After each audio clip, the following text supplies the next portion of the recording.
September 21st, 2020 Inland Wetlands Commission meeting to order. We have first order of business would be to have the introduction of our commission members and staff. So David, why don't we start with you this evening? Dave McCollum, Inland Wetlands Agent. Hey, Peter. Peter Samardik, Vice Chair, Inland Wetlands. Patrick. Lou David, alternate. Patrick. Parafort Secretary. Gregory. Craig Johnston, Commissioner.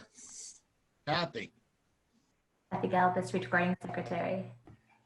Thank you. Patricia.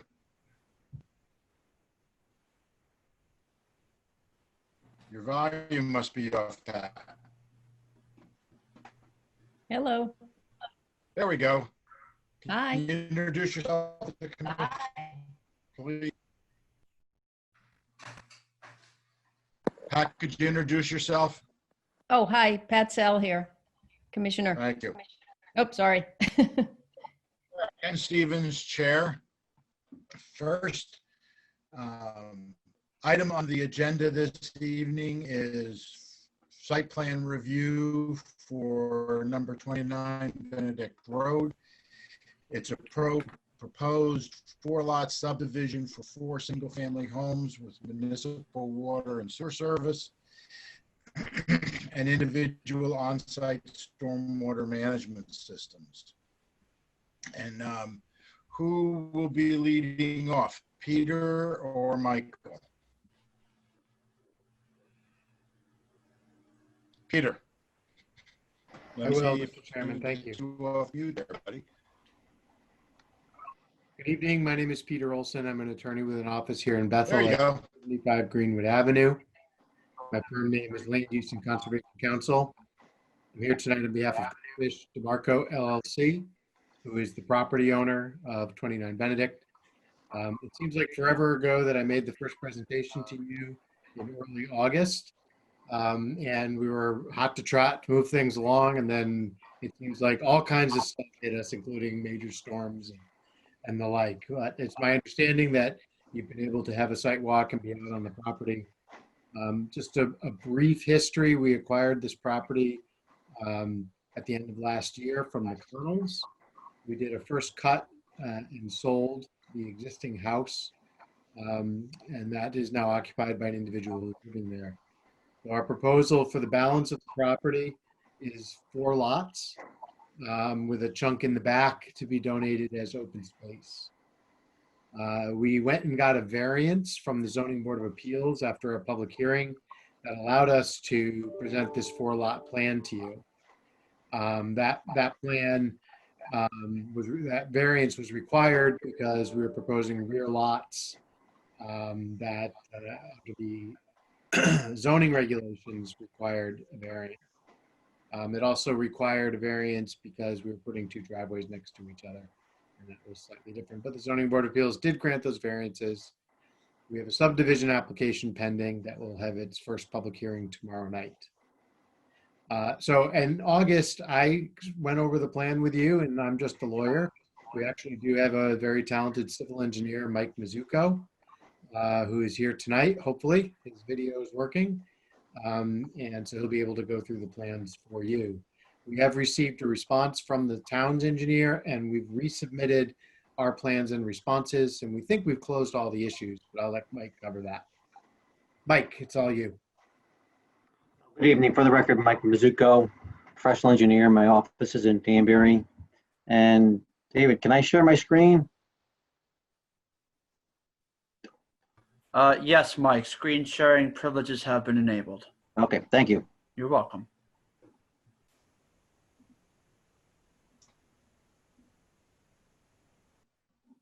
All right, everybody see that? Yes, sir. Okay, beautiful. Yep. So let me go to the area mapping real quick. Property is located in an Aquifer Protection zone. You can see over here on the left side, majority of the site is within that area. This is the flood hazard. There's no flood hazard. on the property. This is the natural diversity database. There's no hits in the area of the proposed subdivision. And then you have the soils mapping here. Existing conditions plan. I'll try to zoom in a little bit here. So the property, you can see the shaded areas and mostly on the left and right sides of the property, but most predominantly on the right side, on the eastern side, I'm sorry, where there's some steep slopes. That's pretty much we're entirely within the open space, proposed open space area. The property and site drains both in a easterly direction from Benedict Road here towards the center of the property, as well as on the eastern side, it flows west again to the central portion of the property, and then it enters a swale that heads from the northerly side of the property to the southerly side. There's an existing 12-inch CMP pipe at that location, in that swale location. I don't know how well it functions, but our proposal is to do improvements to that because it is, number one, it's severely undersized. So we did propose replacing that pipe, and I'll show you about that. But again, as Peter mentioned, the site is served by municipal water and sewer and all driveways. There's no road. We did look at, I don't know if Peter showed you the initial plan that we were looking at with a road and 7 lots, but it was a lot more intrusive. So anyway, that's sort of where we were, or where we started out, and we ended up here, as Peter mentioned, when the variances were granted. So here's the site plan and layout. Essentially, there's 2 lots, lots 1 and 2 on the road.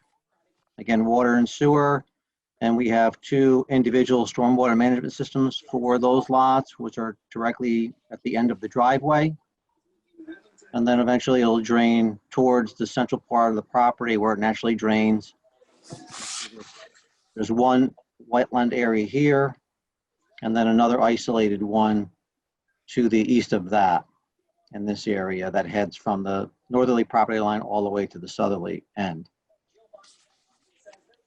Lots 3 and 4 are the interior lots.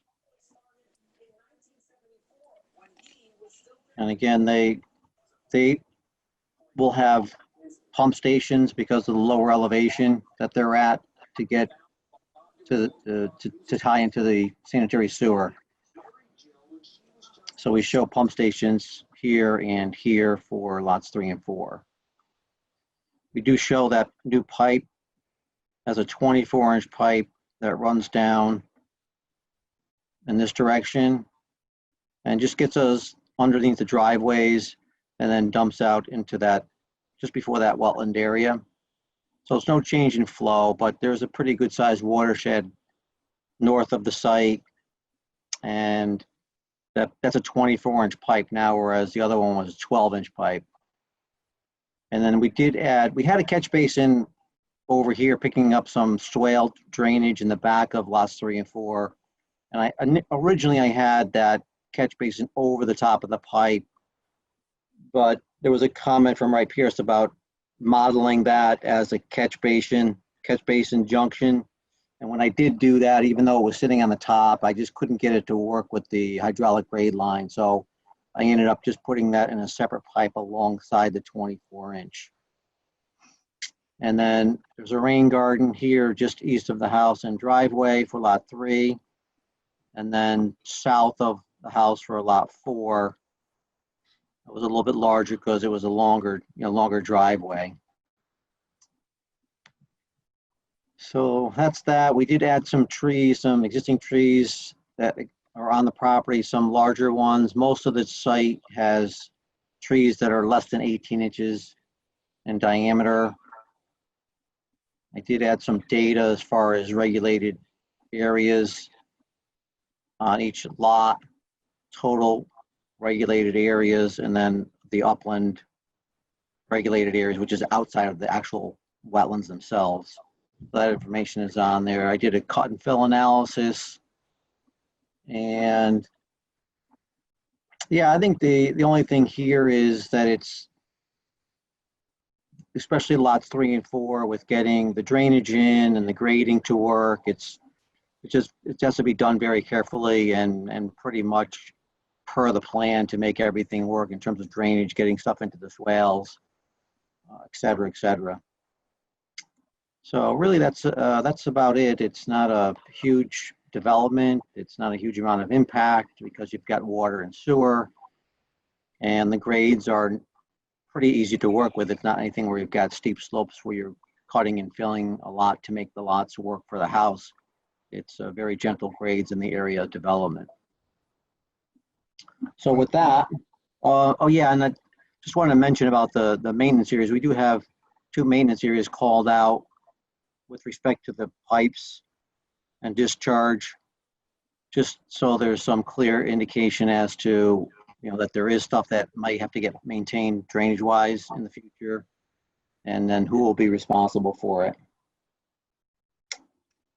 So that's about it. Any questions? The answer to that is Hey, that Mike. there's an easement created that will place the obligation to do the maintenance on the property owner of the lot where it exists, but allow that cost to be shared among the 4 lot owners. It's a very minimal expense, but just in case something comes up, they should have the right to collect from all 4 lot owners. Mike did mention that we had 2 other alternatives that we looked at. So I suppose for completion's sake, we should tell you that we don't believe there's any feasible and prudent alternatives to these impacts. In fact, the 2 that we looked at, the 7 lot plan would have had a road that went across that wetlands into the rear to serve that land and put some houses back there where it now says open space 2.68. No, I think, no, Peter, I think the cul-de-sac stopped before the wetland and then 2 driveways went across. Okay, sorry. Yeah, I've seen an even 3rd plan that brought the road across the wetlands. Okay. And then the other plan was a 5 lot plan that had a lot, essentially lot 4 divided into 2, 1 northern, 1 southern, and served off of Colonial Drive. And we decided that with the variances to serve the 4 lots, that just worked better. And so we went and got that variance to allow that and dropped that 5th lot from the plan. So we think it's fairly straightforward, and hopefully we can answer all of your questions tonight and let you go ahead and act. Thank you. Hey, just for clarification for me, Michael, could you just run your cursor around the wetlands again for me, please? Sure. So there's 2 separate. There's two separate areas. The one on the southern side, which is right in this area here. Okay. That's about 9,200 square feet. Okay. So we have no direct impact on that, nor the other one, which heads from the northerly property line to the southerly property line. And that follows along here, along that shading on the edge. Okay. Yep. All right. And then that, as I mentioned, that's all in the open space. And then some of that does drain. The contours are kind of weird. Some of it drains this way, but a majority of it drains south, and then it heads easterly into a pipe that's located in this area on the adjoining property. Great. Thank you very much. You're welcome. Questions from the commissioners?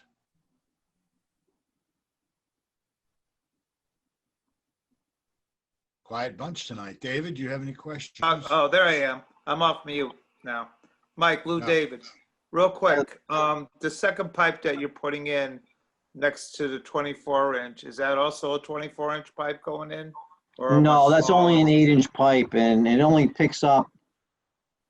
It was just enough to have the hydraulic grade line have the elevation of the flow in a 25-year storm to overtop the catch basin elevation. But it picks up a small watershed area here behind lot 4, and then comes over here, and then loops around, and then just behind lot 3, and then just this area here that drains into the back into this catch basin. So it's just an 8-inch pipe just to pick up that small area. But it was just enough that we would either have to go to a 30-inch pipe or do it this way. And the problem with going to a 30, we would have ran into coverage issues. We just didn't have the room for it. Okay, thank you. Any other commissioners? Sorry, I just have a quick Okay. question. The sewer pumps, I'm not familiar with them. Are they like in manhole? Is that what they basically are? Well, they're in a tank, not just a manhole. Right. They'll be in probably 1,000-gallon tank just to provide some emergency backup. So there'll be grinder pumps pumping up, but they'll also have an alarm in there.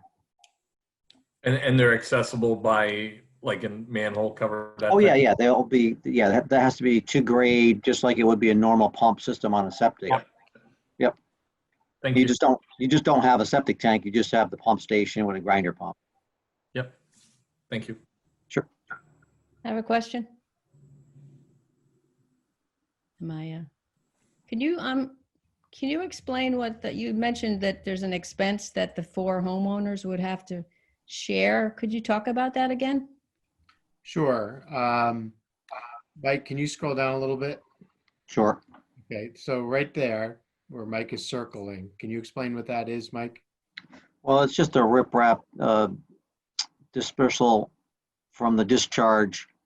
It's outlet protection for the 24-inch, and then you have the 2 other smaller pipes that cross, the one from lot 3 and then the other one that we just talked about.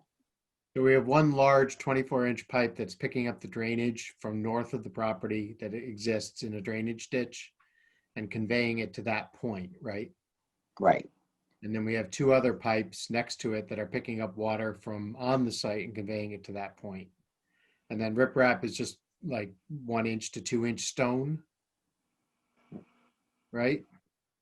Yeah, it's 3-inch. 3-inch, okay. So, 3-inch pieces of rock there. And what happens is the water, and you tell me if I'm wrong, Mike, the water comes out of those pipes and onto the riprap and slows down and then meters out into those wetlands. Is that about Right. right? It spreads the flow out, slows it down, reduces the velocities. All right. So what happens is those outlet pipes, the entire length of them, but particularly right there at that outlet, they can get clogged with leaves and silt and branches and anything that falls from the sky. It gets stuck in those pipes and they have to be cleaned out. Otherwise that system just doesn't function. And if it doesn't function and gets clogged, then the water's going to back up out of those pipes and they're just not going to work. So generally they have to be cleaned out once a year. Most of the time that involves somebody going out there and just scooping it out with their hands or a shovel. Sometimes it requires a little bit more.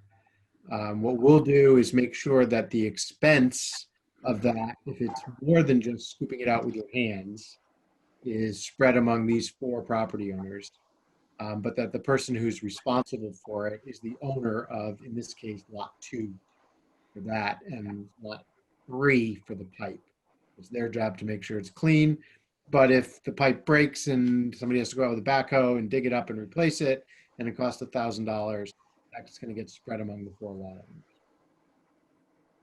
Does that answer the question? You're on mute, unfortunately.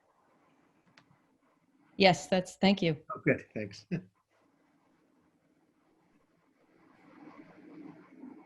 Any other questions? David, questions from staff? Okay, thank you, Ken. Just before we go on, I'm going to be that guy and just make a brief reminder. Dave McCollum, Inland Wetlands agent. Before you give comments or contribute testimony for the record, just identify yourself. Makes it easier for the recording. And I've just been advised by our counsel that is something that we should do per our protocol. But anyway, to get into my material, most of what I'm going to be saying tonight is some backstory and context for our new commissioners. This is going to be kind of a refresher for our older commissioners, and perhaps in one aspect, the only aspect that would otherwise be new is, as Mike Mizuko briefly touched on, this property itself is within an Aquifer Protection zone. we, as the Inland Wetlands Commission, also have a additional charge or service where we are the Aquifer Protection Agency. There's an additional set of regs, which I asked the engineer to address as part of my comments, which more or less says that there are certain activities that they cannot conduct as part of their construction, and more or less as the lots are built and as people start to occupy these for residents, there are certain things that they can't do, like store oil drums or, dump any excess materials into the wetlands or on their property, what have you. It goes into it in greater detail in the agency regulations, but I just figured I'd put that out there because we don't see that very often. Also, just to clarify, we did not have a meeting on August 10th. That meeting was canceled due to the tropical storm, which severed us and left us without power for a few days. So the only time we have seen this application previously was when the Inland Wetlands Commission accepted it during their last regular meeting on July 27th. Also, just kind of some context for everybody. This meeting would otherwise have been held next Monday. We're having it tonight to kind of accommodate the applicants, because if we did not have this meeting tonight, they would have had to have waited an extra month before opening and perhaps having some discussion from the Planning and Zoning Commission. Also, it kind of works in our favor because our 65-day review period ends on September 30th. So it kind of gives us some more time to go through this. With those items aside, this is just a subdivision. So whether or not these houses are built as they're shown on these plans isn't as important as showing that the establishment of these lots is feasible in the first place. So more or less, what we're being shown tonight is that the feasibility and the prudence to subdivide this property into 4 lots, 4 single-family homes with the added parcel of open space with the wetlands on the eastern side of this lot. Our regulated activities, which I think we need to embellish on it. I'm just going to take your participant sharing away from you, Mike. I can give it back to you if you'd like. But I'm just going to take it here and kind of go through what those are briefly.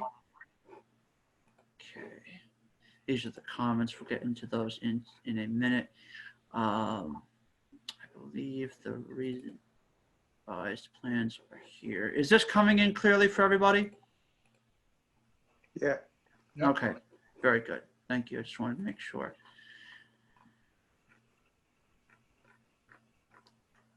Okay. It would help if there we go. Okay, and I'm just going over this just to clarify it for the record more so than anything else. So our regulated areas are delineated by this line dashed RA, which this is its westernmost extent here on this side. And then there's another line dashed RA over here where my cursor is that goes over to the east. So our activities are mainly focused on this rear lot here in the back where this proposed dwelling is. There are a couple of riprap splash pads that gets close on these 2 lots, but they're not actually within the area. So the only other activities would be this driveway, the underground utilities, which include your water and sewer service, this corrugated pipe, I believe it's corrugated, that Mike was talking about with the associated areas, maintenance area A and B, and these 2 rain gardens, which I would appreciate the engineer just reviewing over how those work and what their purpose serves and the design and the process with using those over another stormwater management system. Just so you know, there were 3 other alternatives for site design as the applicant's attorney mentioned, Mr. Olson. I have only seen 2 of those, which I believe Mike Mizuko touched on one of them, which was there was going to be a road that came in here, kind of came into a cul-de-sac, and then there were 2 properties with 2 separate dwellings that were going to be kind of in this area here. That's the only one I saw on paper. This appears to be the least intrusive design, that is the design that doesn't involve any adverse direct impacts to wetlands. All of your activity on this site is staying off of the wetlands. It does get close in some areas, as you can see here with your rip wrap pad from the corrugated pipe and from this rain garden here and its associated overflow. But those are the only 2 points where it gets really close. Other than that, you just have the other regulated activities that I mentioned. I don't have anything that I need to go into at length for my comments. Most of them were housekeeping. There is one that I'm going to mention for Peter Olson and Mike Mizuko, and this is just clarification perhaps on my end. I noticed that in the subdivision map that was submitted as part of this application, on note 7, it goes into who performed the wetlands delineation, but it doesn't say anything about whether or not this delineation was substantially correct. I believe I had asked for that to be added to this map, and I think Mike addresses it in his comments, but I went through the items that were submitted to our office last Friday, and I didn't see it in the revised plans, that note. So correct me if I'm wrong if it's in there, but I just want to make sure that's just the one item of housekeeping that gets addressed. Other than that, I don't have any substantial comments or any outstanding items for this application. I'm happy to clarify anything else if the commission needs it.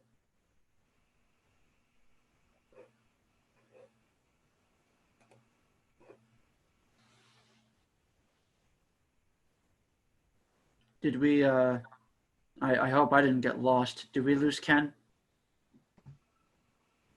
I'm here, but I couldn't hear your last 3 or 4 sentences. Okay. I was just wondering, I was opening up for any of the commissioners if they had any questions before the applicants, if they had any response they wanted to give for tonight.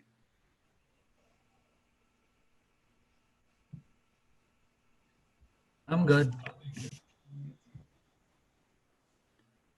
Lou, Patricia, Pat. So are you waiting for their comment if they got back to you on that note? Well, if Number 7, or I just does like Peter Mike have an answer for you on that or no? I'm assuming they will. I just figured I'd go through you guys first to see if you had any questions for me. If you No. don't, then I'll open I the don't. floor back to the applicant to address just what I've mentioned here tonight.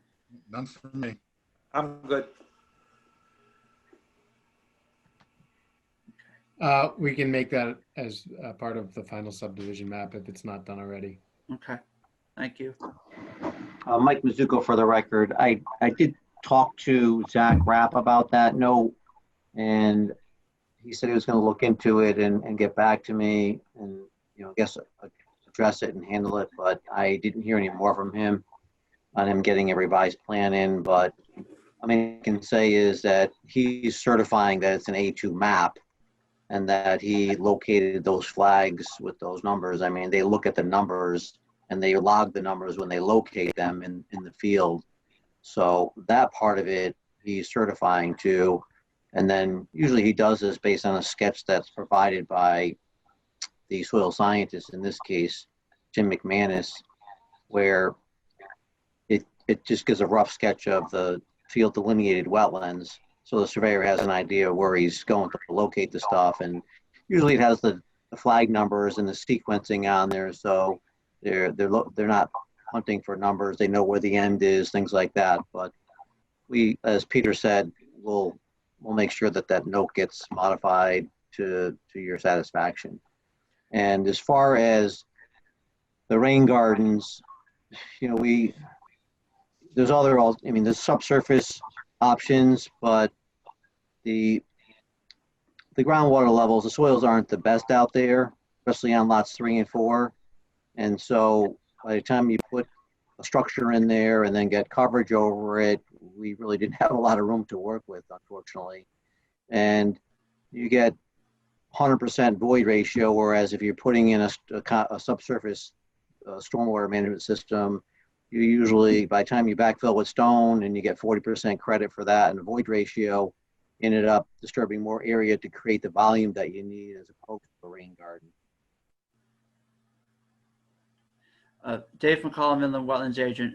Mike, I wasn't, that comment wasn't to question their use in this application. I'm actually happy to see that method is being incorporated into this plan. It's just we have 2 new commissioners who have never worked with rain gardens before. So I'm just trying to get them up to speed with the design principles and how they work, and just kind of give them a one-on-one, if you will, from your perspective on how they work. Right. So with that, David, I'll just say that, you know, with the way Wright Pierce looks at this in the Connecticut Stormwater Manual, they require us to hold the water quality volume before we can release any water. So, you know, these systems tend to be larger than like we typically would design for, with just outletting and not holding the water quality volume. But these are designed to hold that, say, 1 inch of rain for impervious surfaces into that rain garden or system before it outlets. And then we continue after that with the 25-year storm event, mitigating that out with no increase.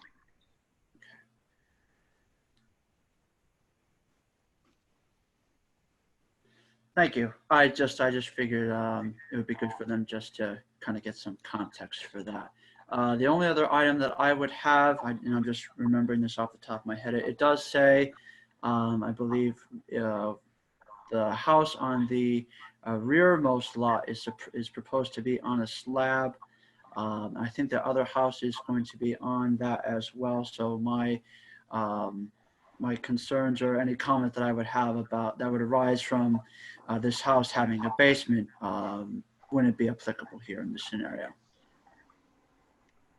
Correct.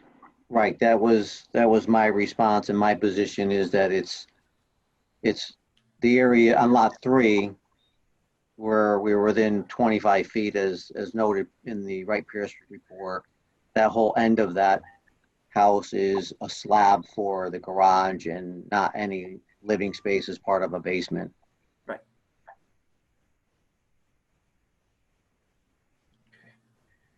Otherwise, I have nothing else to add. Anyone else, commissioners, have any questions? None from me. This is Ken. Okay. And I don't think there's any public here in the audience that would have any questions and or comments for us. Attorney Olson, it is to my understanding that you are hoping that the commission will complete this site plan review and perhaps make a decision on it tonight. Am I correct? Absolutely. We don't think there's any open issues. Planning and zoning meets tomorrow night, and while I'm hopeful we get through our whole public hearing tomorrow, I don't know if we will, but in any case, they would be able to vote at their first meeting in October if we don't get a vote tomorrow. So hopefully you can act tonight and not make us wait until November for an approval of planning and zoning. Okay. Dave, if we approve it tonight, do we have to wait for you to write it up and approve that, or can we approve it and have it finalized tonight? Excellent question, Pat, and I am already one step ahead of you. What I have done for tonight, and this is only under the premise that the commission does not wish to have any more testimony prepared or presented by the applicant. I do have a draft resolution of approval prepared that will need to be read into the record, obviously, but assuming that the commission doesn't need anything else for tonight, we can go on into the discussion portion of, or we can discuss this application during the work session part of our meeting. Correct. I see no reason not to approve it. It's very straightforward, and I think it's a simple site plan considering. Okay. Do any other commissioners have any comments before we, I'm not, I don't think close is the appropriate word, but do we have anything else before we conclude the site plan review?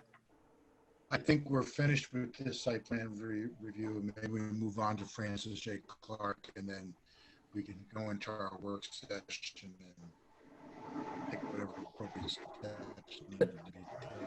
Do we make a motion now for this, for approval of this before we move on to the next? We'll save the discussion for the draft resolution of approval after we go through the second application. We'll do them back to back, in other words. Gotcha, thank you. Okay.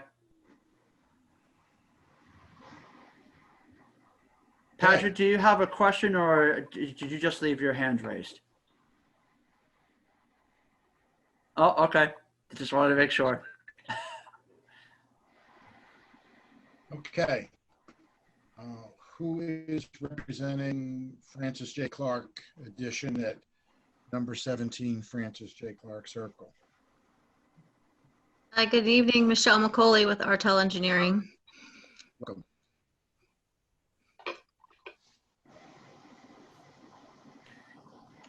Are you ready? Do you want me to present now? Yes. Absolutely. David, Thank can you. you share the screen so I could put the plan up? Screen sharing is enabled. Okay, thank you. You're welcome.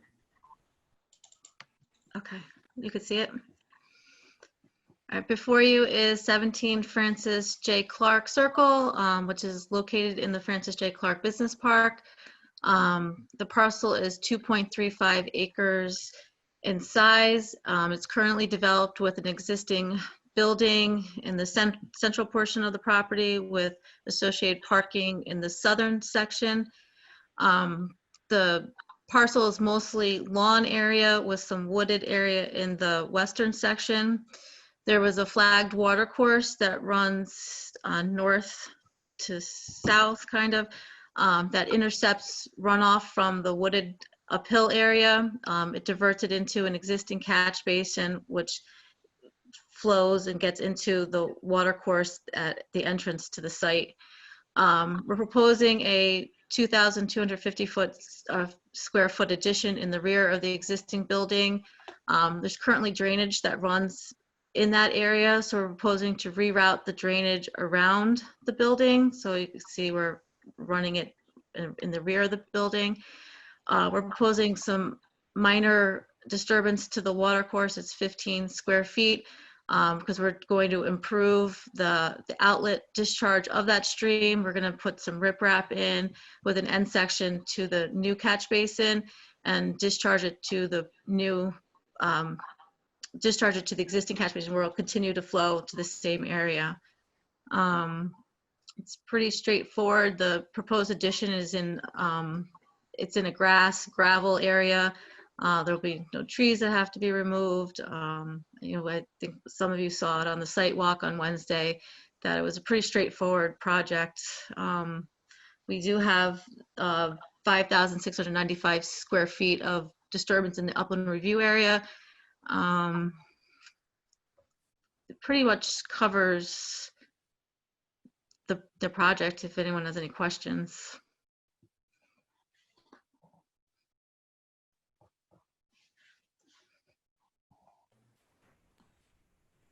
Commissioners, feel free to unmute yourselves at any time if you have anything you want to add. Oh, Dave McCollum, the Wetlands agent, excuse me. Sorry, Pat Parafort, Secretary. Can you just review that back pipe again? I'm kind of confused why we're running that pipe so long and so deep if there is some type of way in the parking lot instead. So right now there's a pipe that runs through where we're proposing the addition. Yep. So we, instead of, and there's a catch basin right at the edge of our proposed building. So we're moving it back because that catch basin catches the discharge from the stream, the intermittent stream. So we just kind of, there's a wall, and when you're out there, I have some pictures if you want to see them, but it's very flat, and then there's a wall, and there's a hill, and all this, the hillside drains down. So we're proposing these catch basins above just to, because we're eliminating this drainage pipe. So we want to be able to continue to bring the water the same way it's going, and to catch the, the discharge from that stream. I guess what, yep, I'm unmuted. I'm sorry, Pat Parafort, Secretary. I guess what's confusing me is there's a pipe going to the parking lot right where your cursor was. Over here? A little higher. Up here. Right there. Yep. So Why that not right now, use that pipe versus, does that connect into the parking lot and go out of the parking lot, or is that parking lot going into the catch basin? so this catch basin goes this way through the building to the catch basin right here. And All then right, it comes down to here. So Yep. instead of Through the proposed building. through the building. So it runs Right. through here and out. So we're just going up and around, keeping the same route, just going around the building, the new building. All right, so it's not actually drainage in the parking lot. It's actually No, from the parking lot into the catch basin. That's all. correct. Okay, thank Yeah. you. Sorry. And no problem. The old catch basin, how is that going to be filled in? We'll just fill it with material and, crush it, fill it, and Okay, I just want to make sure it's not just like topped or something. And no, it'll be that filled was in so it pretty, doesn't that was pretty collapse. deep there. So, all right, thank you. Yeah. You're welcome. I have a question, Lou David. The building that you're putting in, right? Is it for any kind of chemical stripping or that could actually discharge from the building into the water? No, it's just, they're just expanding. They're a cabinetry maker, they're mill workers, and they're just need more room. So it's just additional work space. Okay, thank you. You're welcome.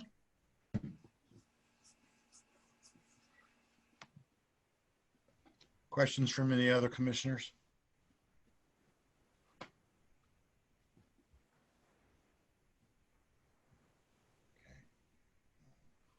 This is Ken Stevens, Chairman. I don't have any further questions. In the site walk we did last week, I think there was a full explanation given of the activity that's going on. So unless the commissioners have any further questions, I'll turn it over to David at this time. She was pretty thorough at the sidewalk.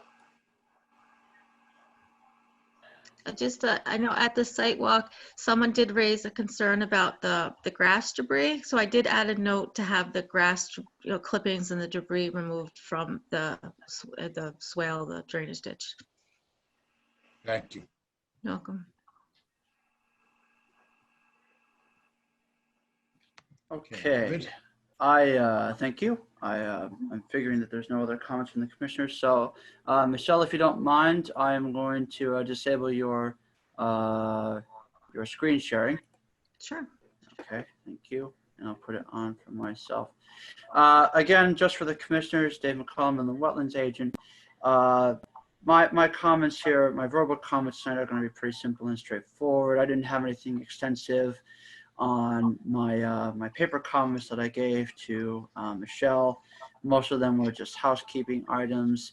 I will embellish on some of the points just to clarify what this proposal is all about and what the regulated activities are, just so that we don't have any misunderstanding and that everybody is on the same page. Of course, it would help if I could screen share. Here we go. Okay, the latest and greatest version of these plans, I think it is, I'm gonna hope it's this one. I'm gonna find out here in 2 seconds. Nope, it's No. not. Let's try this one. That's better. Okay, so this survey here that my screen is on, it kind of gives you some better context as to what the topography is for this site. So this portion back here, as we saw on the site walk, it's a pretty steep slope coming up towards the rear of the property. It's higher on this side where the parking lot is slightly than where it is over here on this side. Of course, Michelle can jump in at any time and correct me if there's anything egregious that I'm saying. But otherwise, all the drainage that's on this site is going to be tying in and going in towards this direction here where my cursor is. There is a small area of direct wetlands impact, which is proposed right where my cursor is here. I believe that comes out to be roughly 15 square feet. And that is just more or less to replace and relocate an existing catch basin for which this intermittent water flows into, and then it will discharge underground via this pipe and come out to daylight over in this area. When we were on the sidewalk, there weren't any red flags that I saw in terms of hazardous chemicals or bins that stored liquids of any kind that would otherwise spill and end up in this water course or in this drainage system. I believe that ultimately goes in towards the larger wetlands here at the front of the property, so that's not an issue for me. There is one comment that I have, and I'm just going to go back to the response comments here just to kind of touch up on it. Michelle, just to kind of give you a heads up, it is comment 6B on my memorandum and your response comments. Oh, that's the wrong one. Excuse me. Let me see if I can pull those up. There they are. So comment 6B in Michelle's response was about dewatering methods. And the reason why she brought this up in the first place was because I had a comment about any possible need for dewatering on this site. Where that stems from for me is if we look back here at the revised plans, which I think I got right the first time, I did, you're going to notice that the proposed sedimentation and erosion controls, unless they're just drawn that way, and they might very well be, but they're shown to go through, we have a section of silt fence that is proposed to go right through the intermittent water course. My intent with bringing up this dewatering comment is, unfortunately, Mother Nature, as we've seen this past month, doesn't always cooperate or act in the same schedule that we do. And in the event that there is a significant amount of rainfall that does come into and create flow through this intermittent water course, I wouldn't want this erosion and sedimentation control to be compromised, and any construction that goes on here with where they're going to be putting in this new catch basin and cause any unnecessary sedimentation to occur down into this system here and ultimately out towards the wetlands. So I was just curious if whether or not you know, a rain event could facilitate the need for dewatering, if there's a known rain event that's predicted, if there was something that's going to be installed upstream of where this erosion sedimentation control measure is proposed, and then perhaps somewhere down site from where the system is. I'm not sure where they would propose a discharge, but somewhere that ultimately prevents sedimentation from being a greater issue than what it otherwise would be. One other comment that I had from the soil scientist's response, and this is just kind of more of a curiosity than anything else. I'm not expecting a response because I don't think he's in attendance tonight. But one of my comments in my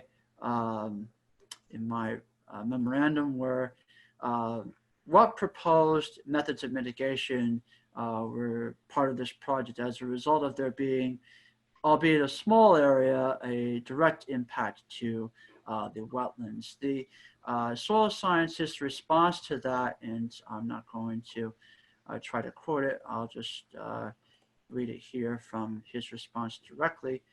If I can find his form 6I. We should note that the only activity within a regulated area is the placement of riprap within a roughly 8-foot section of the regulated ditch water course in the structure of the existing 15-inch drainage pipe, the terminators of the regulated ditch water course. This is the only mitigation that is proposed, which is intended to improve the in the structure performance and minimize any erosion, sedimentation downstream of the structure. I'm not going to obviously getting in the way of anything that's going to improve flow, especially when we're trying to create conditions that don't impede that in the first place. But I'm just not sure how increasing the flow in turn increases the function of the wetlands or the intermittent water course that's on site. I'm not sure how riprap and mitigation are one and the same, but of course I would defer to Michelle if she can perhaps explain what that is better. Other than that, the only other comment that I would have is that the application fees, I caught this one today, Michelle. It turns out we are short $18, and that is because the square footage for Schedule A was not factored in. It's an $18 flat fee for any activity within wetlands that's under 2,500 square feet. Okay, so I'll remit that. I bring it up tomorrow. Thank you. I didn't think $18 would break the bank. No, and I I'm don't hoping think it so. does not. No. Okay. Other than that, I have no other comments. All right, David, thank you. Commissioners, any follow-on questions for Michelle? Okay, thank you very much, Michelle. Appreciate your time. Thank you. Well, do you have any response for the items that I mentioned? Well, for the riprap, it'll provide mitigation because it'll help, it'll catch any leaves or pollutants that are coming through the swale. So it'll, right now it just free flows into the end. I think it's just a pipe right now that sits there. So the riprap will help remove like the grass clippings. It'll catch it before they get into the downstream system. So it's a mitigation by helping to remove those, the non-point pollutants that are on site. It just enhances that outlet a little bit, slows the water down, so it has to traverse through the riprap. There's no increase of flow through that swale because there's no disturbance upstream of that swale that we're proposing. So it won't harm the swale by putting it in there. I think if anything, like I said, it'll enhance it just by being able to remove leaves, grass clippings, any trash that might get back there before it gets into the end section and gets into the downstream system. Thank you. And what about the dewatering? Dewatering, I could put a check dam or something. I don't anticipate there being, because I guess the only time that really flows is during possible heavy rainstorm events. So if I could add a riprap check dam or a water bar, something, and if I could do if we need to dewater with a pump or something, I could do a perforated pipe surrounded with stone with a pump in the center, so that it'll dewater the swale, the clean water. It'll all be clean water again because all the proposed work is downstream. Right. I guess it's up to the decision of the commission if they would like me to add that. I would have add it. Yeah, I could add it. I would advise the commission that we go with whatever option is the most temporary and the least the one that will not have any sort of permanent condition after the work is done.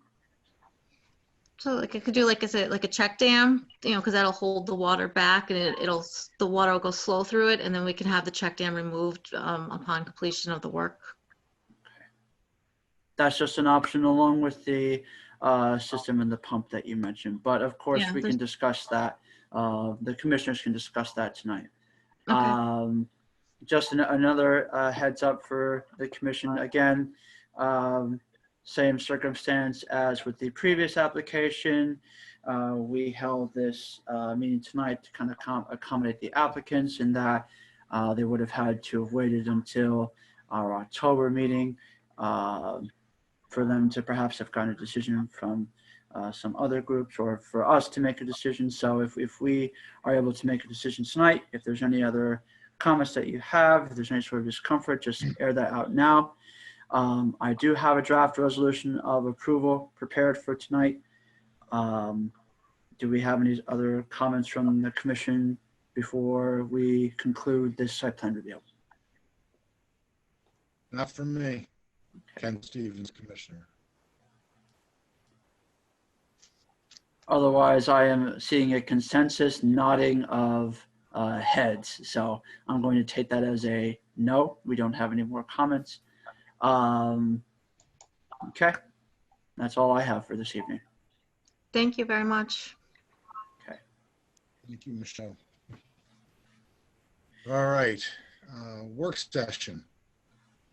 So I would advise the commission, if we are comfortable with making decisions on these applications tonight, do we have a consensus for a draft resolution of approval? I asked for one, and as the chairman, I have no issue with either application. Okay. Well, let me be clear here. Appreciate We're working on the. Your drafted resolution. Okay, I'm sorry that you were lagging there for a minute. We're Ken, working on let me- both. Which one are you focused on at the moment? Right. So let me be clear. We're at the moment we're focusing on a draft resolution of approval for 29 Benedict Road, Parcel B. Correct. And I was making Okay. a general statement covering both applicants. Okay. So I have no issue with either one. To focus on Benedict Road, does anyone on the commission? I don't. I'm with you. I have no issue with either one either. Okay. So with that being said, I do have a draft resolution of approval prepared for 29 Benedict Road, Parcel B. We will have to read this into the record because it was not in the Google Drive for tonight's meeting. Because I didn't want to work under the premise that we would actually get here tonight, but I'm appreciative that we did. That being said, here we are. The draft resolution of approval for 29 Benedict Road, Parcel B. More or less your standard items here at the beginning. We have the materials that we reviewed, including the reports from the various members of the team for the applicant, soils reports, drainage calculations revised, site plan maps,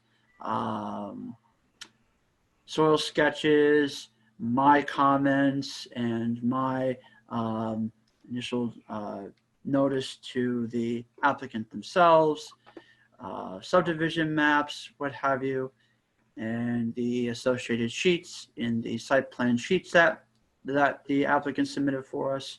These last two we have here, on-site watershed map and off-site watershed map. Those were submitted to us in association with response comments from Wright Pierce. And those were also on the Google Drive for your guys' review. I'll just go into the conditions briefly. I'm sure as we read through this, you guys may have some questions. Most of the items for our conditions are standard, boilerplate, if you will. None of them stand out for me. And in fact, while I'm here, I'm going to eliminate what was to be draft condition 6, because I don't think we need it unless the commission wants me to keep it. I'm more than happy to. Other than that, Dave, I'm sorry, that was quick. What was that when that was there? Oh, okay, sorry. It reads, under miscellaneous, any dewatering equipment shall be inspected for installation and location before use, site development activities. Said equipment shall be monitored for punctures, leaks, and excess sedimentation. The inland wetlands agent shall be notified when dewatering activities are substantially completed. Go ahead. Does it hurt that, I'm sorry, Pat Parafort, Secretary, does it hurt to just leave it in there? I suppose it doesn't. I guess perhaps it would be a redundancy if we kept it. Again, this is working under the premise that the houses that are closest to the wetlands will be on slabs and not basements. Yeah, I'm just thinking you still have to clean cement trucks and hose down equipment and stuff like that. That's what I'm looking at by dewatering, but Actually, I'm glad you brought that up, because in the response comments from Mr. Mizuko, if I can pull those up quickly, excuse me. Pardon me, let me just get to those real quick.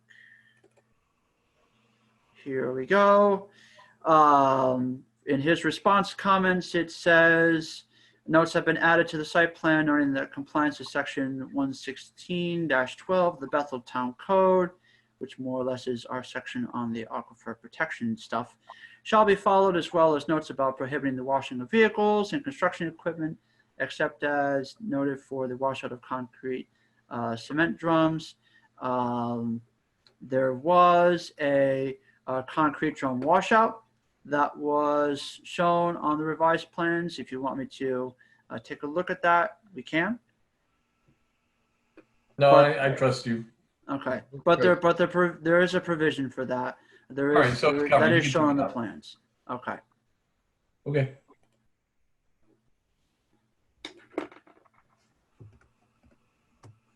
Okay, thank you.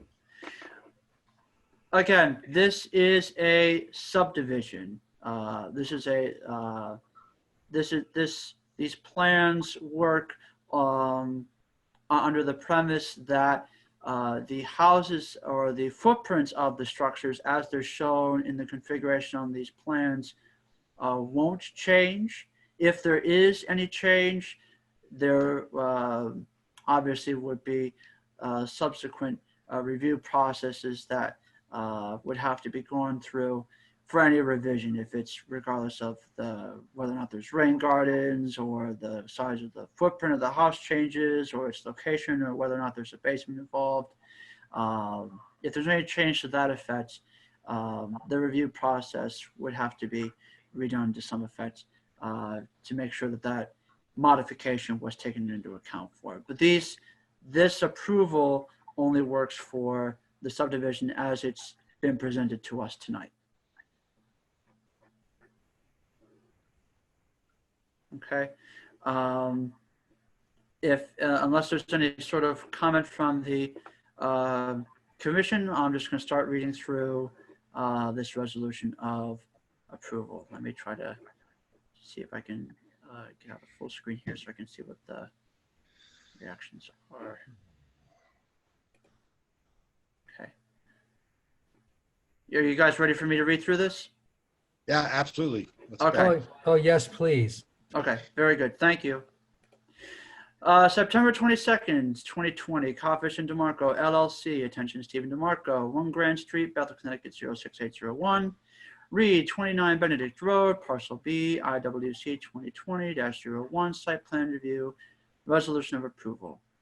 To Mr. Bruno and Mr. DeMarco at the September 21st, 2020 meeting of the Town of Bethel Inland Wetlands Commission, an application prepared and presented on behalf of Codfish and DeMarco, LLC by Michael J. Mizuko, P.E., Peter Olson, Esquire, was considered and reviewed for the following regulated activities. And I quote, 4-lot subdivision for single-family dwellings served by municipal water and sewer with individual on-site stormwater management, end quote.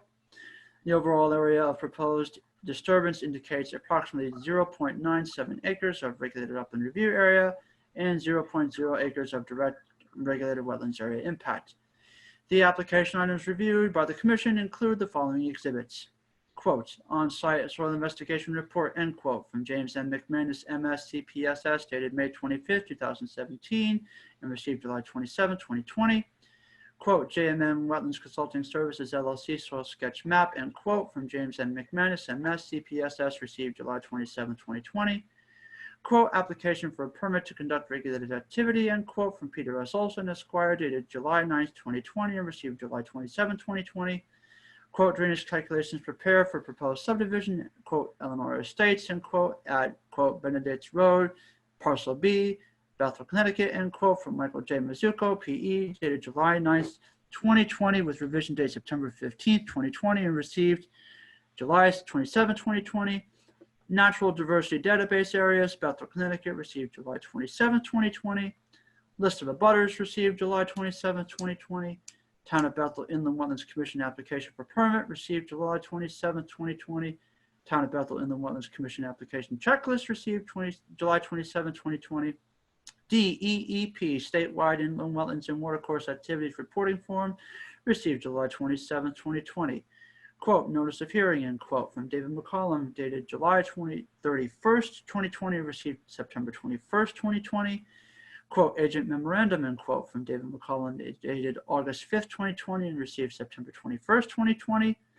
Quote, 29 Benedict Road, Bethel, Illinois Estates, IWC application, IWC 2020-01, end quote, from Michael J. Mizuko, PE, dated September 15th, 2020, and received September 21st, 2020. Quote, 29B Benedict Road, Bethel, Illinois Estates, end quote, from Michael J. Mizuko, PE, dated September 15th, 2020, and received September 21st, 2020. Quote, subdivision map depicting Illinois Estates property situated at Benedict Road, Parcel B, Bethel, Connecticut, end quote, from Zachary S. Rapp, LS, number 70420, of Sydney A. Rapp, Land Surveying, PC, dated June 30th, 2020, and received July 27th, 2020.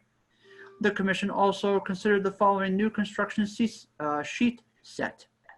Tongue twister. Excuse me. Title sheet 20-004 Number 2, area maps 20-004-A. Existing conditions plan 20-004-EC. Site plan 20-004-S.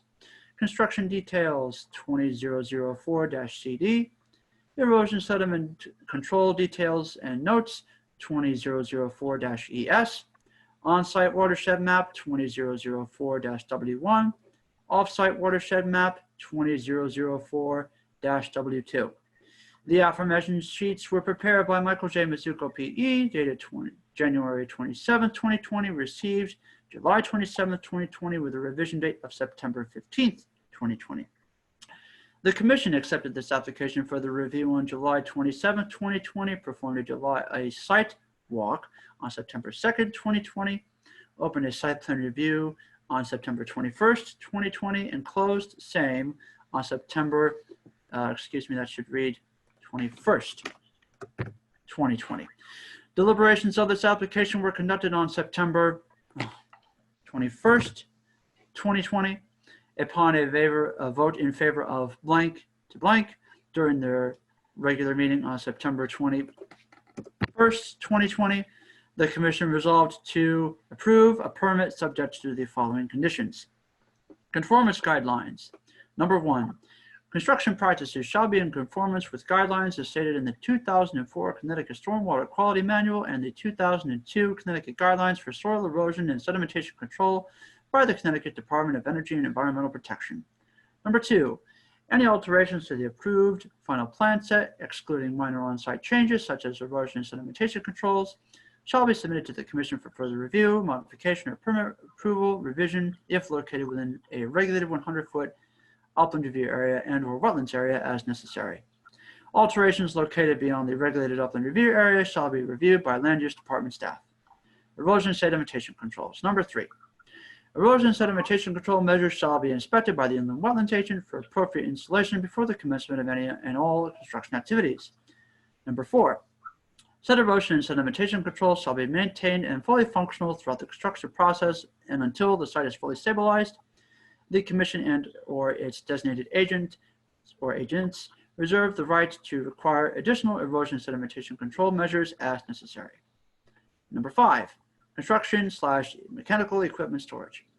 Number 5, any mechanical equipment stored on site during construction shall be monitored for leaks, punctures, or any failures that may cause, fuel, oil, or any other liquid that may adversely impact wetland function and habitat. This decision is based on the previously listed submission data and testimony given during site plan reviews by licensed professionals, technical experts, and land use department staff. The aforementioned approval is also based on the following reasons. Number 1, The commission finds that the construction developments and associated site improvements within regulated areas will not have a significant adverse impact to the critical flood storage capability of the regulated wetlands areas within and extended beyond the subject property. This finding is based upon the applicant's provision of sufficient data to the commission to demonstrate that the proposed improvements would function to attenuate flooding patterns. Number 2, the best management practices proposed during construction are in compliance with the Bethel Inland Wetlands and Watercourses regulations. And number 3, the commission acknowledges and finds that the permit was received and issued in accordance with considerations for decision listed in sections 4.4.1 through 4.4.4 and is also subject to all applicable enforcement actions within section 1.5 of the Bethel Inland Wetlands and Watercourse regulations.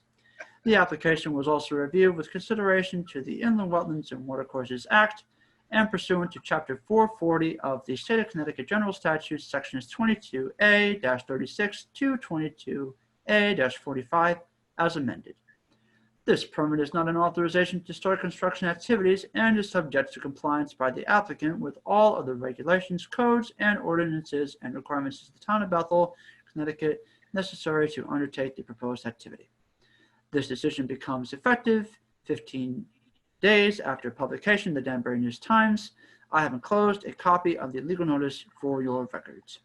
Very truly yours, undersigned, Kenneth J. Stevens, Inland Wetlands Commission Chair. Thank you very much, David. Take a breath, have a drink of water. To the commission, I would ask for a proposal to adopt and approve this application. I need a motion. I'd like to make a motion. This is off mute to make the motion, please. This is Peter, Vice Chair. I'd like to make a motion to Thank you, adopt and Peter. approve. I'll second that motion. All in favor? Thank you, Peter. And this is Ken. I'll second it. Ken Stevens, Chairman. All in favor, please raise your hand. I would have them say aye for the record as well, Ken. All right. I was just going to read off the names of Oh, their hands sorry. raised, but All right, ready? Aye. Aye. Aye. Louis David, Aye. aye. Aye. Aye. Aye. thank you, Commission. So moved. What's Kathy laughing about? Okay. I will stop in tomorrow and sign that letter. Dave, can you read that again, please? No, I'm putting you back on mute. Hey, Dave, I'm just wondering if you could check with legal counsel or whoever to see if we actually have to read that whole thing into the record. Pat, you beat me to it. I was going to suggest, David, that in respect for people on the call, that we as board members stipulate that we have read the resolution. In the future, we'll have them before the meeting, if so anticipated. And we stipulate for the record that we have read and agreed to it rather than having you or a member of the. Right. I would do that, Ken. Maybe the thing to do is to read some. And maybe what we do is we only read the conditions upon which we're making the approval. The rest of the information is always provided to us before the meeting. I would be very eager to take that into advisement and to act upon that, Ken. But in terms of the applications that we have reviewed tonight, in terms of the site plan reviews, it's not unorthodox, but it is unconventional for us that we review, conclude, and decide on an application in the same night. Normally, when we go through this process, we have a meeting in between where we open and conclude the review and where the draft resolution, whether it's for an approval or for a denial, is read. Because we have all three of those actions taking place in one night, and because the resolution of approval wasn't part of what was on the Google Drive, it has to be read into the record, even though you can see it on the video. for the Zoom meeting. It's just for redundancy to have it on the record. Unfortunately, I know it's annoying to have to read through it, but it's just part of what we have to do. All right, let's meet on this. You and I can talk about this tomorrow when I'm stopped by the office. We need to figure out a better way to do this if we're going to be continuing on Zoom. It has little to no effect, at least in my opinion, to sit here and listen to somebody read it to us when in fact we could have read it ourselves. And Dave, I'm fine with listening you read it, and if I understand you correctly, it's because it's kind of, you know, a one-off type thing, which was fine. I was just ready to go get dinner and come back and keep hearing it. That's all. Okay. Well, I'm happy to advise the commission that we do have Beth Cavagna in on tonight's Zoom meeting. She has her hand raised, and I'm assuming that is because she is going to weigh in on this matter herself. Beth, are you here with us? Can you hear me? Yes, we can. Oh my God. Oh, this is so exciting. I'm on my phone. Okay. In regards to the motion you guys just made, it was fine and everything, but I do think that you, as far as the motion, you can exclude all the evidence that you took in as far as documents for the record and just go right into your conditions of approval. Oh, okay. Just note for the record all the documents that were submitted, and then go and then David, I would suggest doing what you did, which was read the conditions of approval. Okay. All right. I can do that. Okay. Good night. Okay. Good night. All right, thank you, Beth. Okay. So, Okay. We're concluded on 29 Benedict Road for this evening. The application has been approved. The letter of approval David has, and I will stop by tomorrow and sign that. right. And we have one other item on for the work session if the commission is so inclined to act upon that tonight. I would suggest to the commission, and I don't know what order you want to do it in, if you want to approve it, then read it, or if you want to read it, then approve the application. But from where I sit, I don't see any further due diligence is required on the Francis J. Clark Circle application. So David, if you have a letter of approval drafted, resolution of approval or whatever the formal name is, feel free to please read the conditions upon which we're going to approve that for the commission, and then we can take a vote. Okay, I can do that. At Okay. this time, I'm going to take the liberty to share my screen again. Hopefully to the right document. If it decides to open. There we go.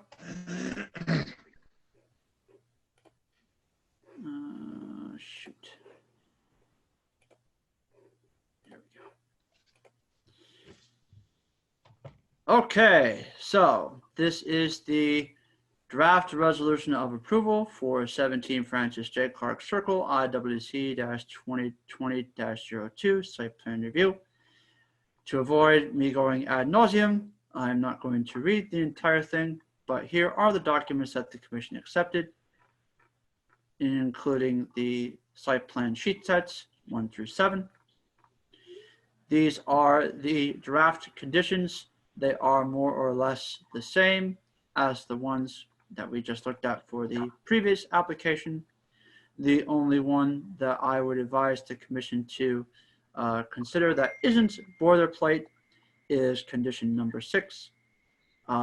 Based on what I've said tonight, I think the commission, it would be a good idea for the commission to consider whether or not dewatering items are necessary, and perhaps to specify what those dewatering items would be.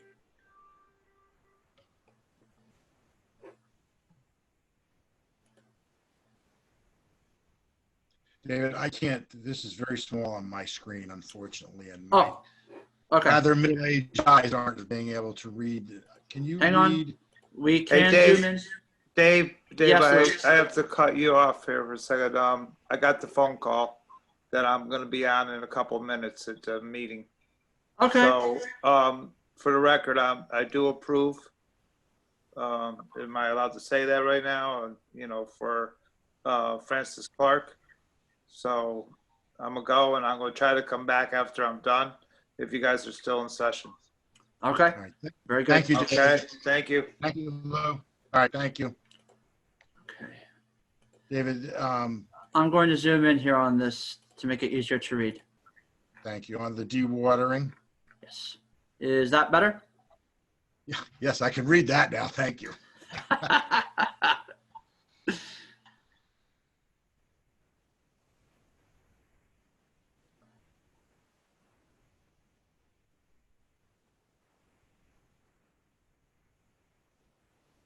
I think that's fine. I don't have any issue with that. It's really, Okay.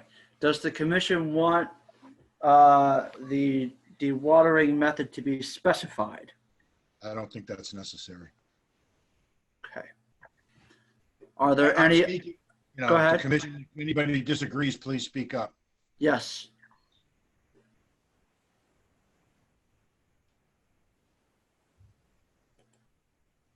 Okay. Has everyone had an opportunity to take a look at what we've said here? Yes. Okay, and then Are there any other conditions that I perhaps have not listed or that you cannot see that you would want to be incorporated into this resolution? I'm fine with it as written. Commissioners? I'm all good. Good. Okay. Very good. Okay, then So, I- Go ahead, Ken. I was just going to start the motion. okay. Did you want to say something before that? I was just going to read the conditions. But we can do that after you guys make the motion.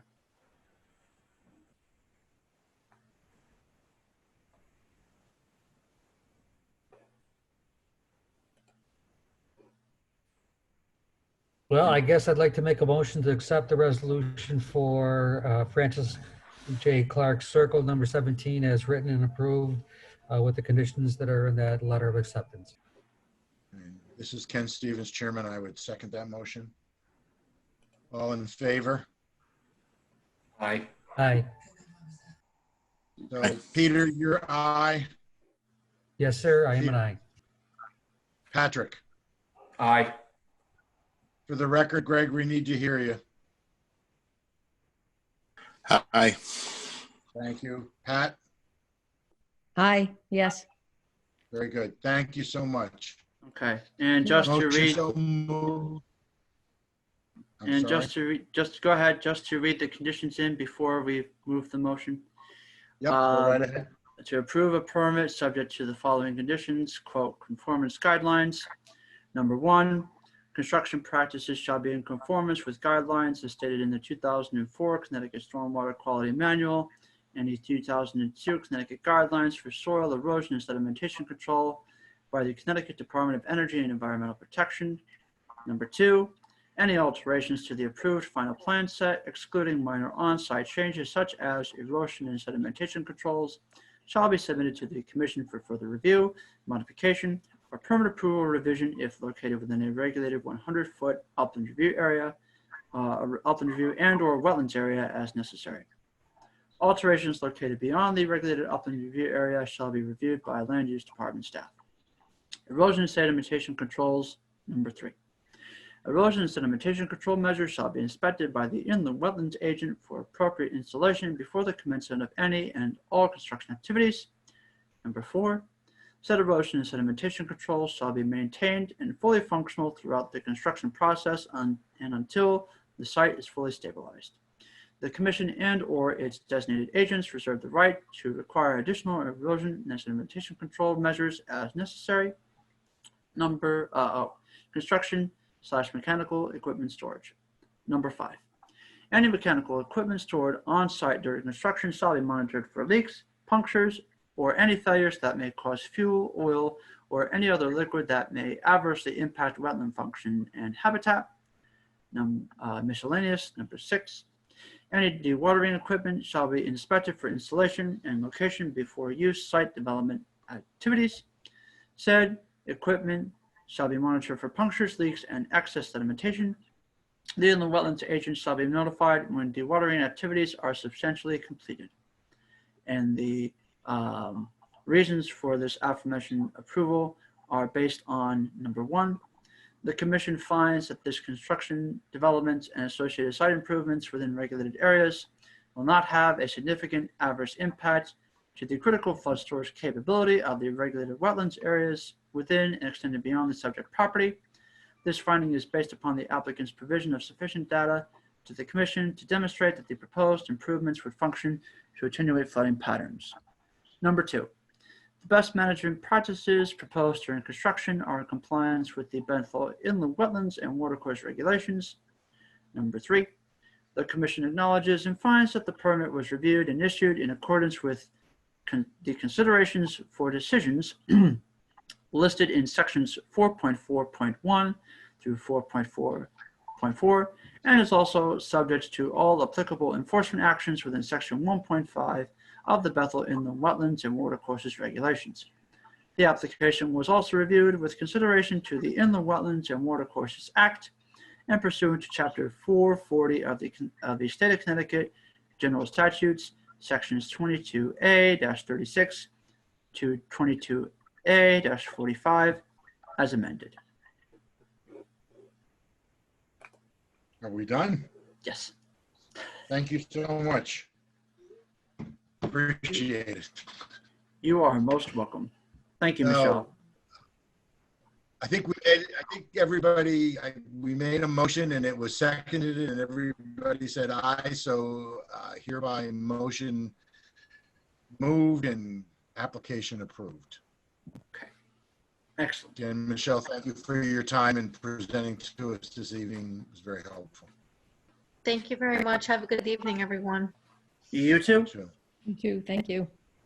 You too. Take care of the Do we little have dog. other business that you would Thank like to you. conduct this evening?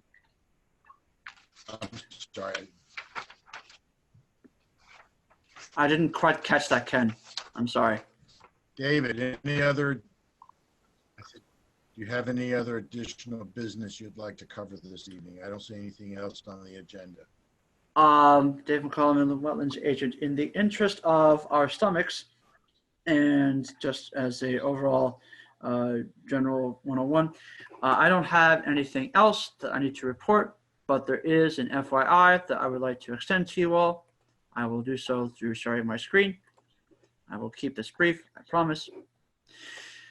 On the DEEP website, the State Department website, there is a portal that you guys can go into, training for municipal inland wetlands agencies. There are some useful training videos that have been posted recently to, I believe it's YouTube, or to the DEEP's website. I think they're in these links or shortly thereafter. If you guys have any time, with consideration to the fact that as of tonight, fingers crossed, we do not have any significant new items for this commission to accept at our next meeting. I think this would be, even though it's a bit later than what I would like, I think it would be useful for this for you guys to use this time as kind of like a mini crash course, if you will, a brusher up, a refresher, whatever you want to call it. If you guys have any questions for me on anything new that's come out, latest and greatest, whatever have you, or if you want to go to any of the training seminars that we have. I know Kakiwak, we still haven't heard whether or not they're going to have their seminar, their convention, for lack of a better word, in November. I'm not sure if considering that we don't have any new items for acceptance, whether or not we'll have a meeting in October. So I think I just mentioned that now. If you guys want to try to go to that, if we do have it, let me know. I'll get you guys signed up. Other than that, I don't have anything new. I would enjoy it, I'm sure, as much as you guys, if we're able to keep this quiet here for the time being, and just kind of get ourselves a bit of a break. David, could I ask one favor? Could you send that state State Department link to the commission so that we can just find Absolutely. it that much. That is Thank my you. plan. I will send that in a group email to everybody. If you guys have any questions, let me know. All right. Thank you very much, David. Thank you, commissioners. Make a motion to adjourn. Do I have a second? Second. Thank you, Peter. All in favor? Aye. Aye. Good night, everyone. See you soon. Good night. Good night, Bye. everybody. Thank you Bye. all Bye. very much. Good night. Okay, aye. Thank you so much.